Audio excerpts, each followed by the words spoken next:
आप सभी को मोहित वशिष्ठ का नमस्कार। आज इस वीडियो के माध्यम से हम भगवान पतंजलि के योग सूत्र का जो पहला श्लोक है अथ योग अनुशासनम उसके बारे में जानेंगे। तो वीडियो को स्टार्ट करने से पहले मैं आप सभी लोगों से रिक्वेस्ट करना चाहूँगा कि ज़्यादा से ज़्यादा मेरी वीडियोज़ को लाइक करें और शेयर करें और साथ में चैनल को सब्सक्राइब भी करें। तो श्लोक को शुरू करने से पहले हम समाधिपाद के बारे में जानते हैं। पतंजलि योग सूत्र के 4 पादों में पहला पाद समाधिपाद है। इस प्रथम पाद में मुख्य रूप से समाधि तथा उसके विभिन्न भेदों का वर्णन किया गया है, अतः इसका नाम समाधिपाद है। इसमें साधकों के लिए समाधि के वर्णन के साथ साथ योग के विभिन्न साधनों का भी समावेश किया गया है। इस पाद में योग के शुद्धतम स्वरूप, उसके फल, वृत्तियों के प्रकार तथा उनके ठीक ठीक स्वरूप, वैराग्य के भेद, अभ्यास और वैराग्य से वृत्ति निरोध, ईश्वर के सच्चे स्वरूप, योग साधना के मार्ग में आने वाली बाधाओं का विवेचन, जप अनुष्ठान की विधि एवं मनोनिरोध हेतु अलग अलग उपायों का वर्णन, प्रसन्नचित्त रहने के उपाय, समाधि के स्वरूप तथा ऋतंभ्रा प्रज्ञा के लक्षण आदि का वर्णन भगवान पतंजलि के द्वारा किया गया है। सबसे पहले श्लोक में भगवान पतंजलि कहते हैं अथ योग अनुशासनम। इसका अर्थ है आओ अब योग के अनुशासन को प्रारंभ करते हैं। श्लोक में जो शब्द प्रयोग किए गए हैं अथ, अथ का अर्थ है अब, योग योग, अनुशासन पहले से विद्यमान शिक्षा जिसे कि अब आरंभ करते हैं। वैदिक ग्रंथों में अथ शब्द 2 अर्थों में प्रयोग होता है।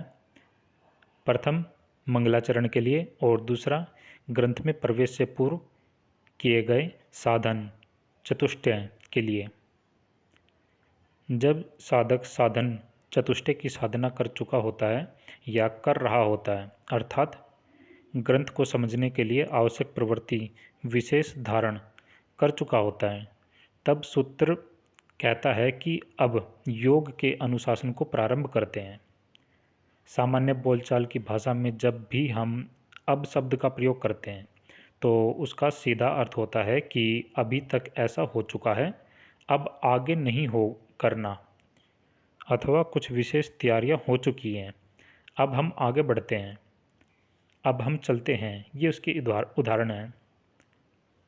जैसे कि मैंने गलती की है, अब आगे से नहीं करूँगा। यह स्पष्ट है कि महर्षि पतंजलि योग में प्रवेश से पूर्व कुछ साधना विशेष की बात कर रहे हैं या कुछ निर्देश विशेष की बात हो चुकी है, और अब जबकि सब मानसिक रूप से सैद्धांतिक रूप से तैयार हैं तो योग के अनुशासन को प्रारंभ करते हैं।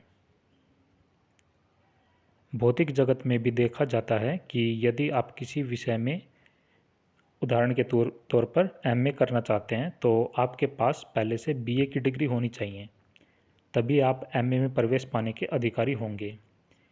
केवल प्रवेश के अधिकारी ही नहीं बल्कि अब आपको पढ़ाया और समझाया भी जा सकता है।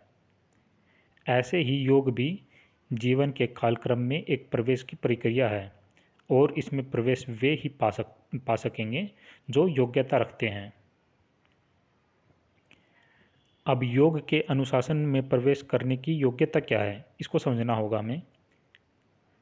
जब आप सब प्रकार के बाहरी एवं सांसारिक उपायों से निराश हो चुके हों, जब आपका चित्त सचमुच में आतुर हो अपने भीतर के साम्राज्य को पाने को, जब बिल्कुल आतुरता आपके अंदर भरी हुई हो, जब आप अपने दोषों से भली भांति परिचित हो चुके हों और उन्हें अपने जीवन में पूरी तरह से हटा देने की तीव्र इच्छा हो, राग द्वेष घृणा ईर्षा काम क्रोध लोभ आदि समस्त दोषों से मुक्त होने की तीव्र इच्छा जब आपके अंदर जग चुकी हो, तभी ऐसे व्यक्ति का योग में प्रवेश हो सकता है। या उसे योग के अनुशासन में लाया जा सकता है। तो ऐसे व्यक्ति के लिए महर्षि पतंजलि ने कहा है कि अब तुम्हारा ऐसा चित्त है, तब योग के अनुशासन को आओ प्रारंभ करते हैं। तभी कहा है भगवान पतंजलि ने, अथ योग अनुशासनम, आओ अब योग का अनुशासन करते हैं। भगवान पतंजलि का पतंजल सूत्र एक दिव्य ज्ञान है। जिसने इसके बारे में जाना है वही व्यक्ति इसको समझता है। ये अनुभव का विषय ज़्यादा है। इसको सिर्फ पढ़ने मात्र से काम नहीं होगा, इसको गहराई में उतर के समझना पड़ेगा और जीवन के अंदर उतारना पड़ेगा। आशा है कि आपको मेरी वीडियो अच्छी लगी। धन्यवाद।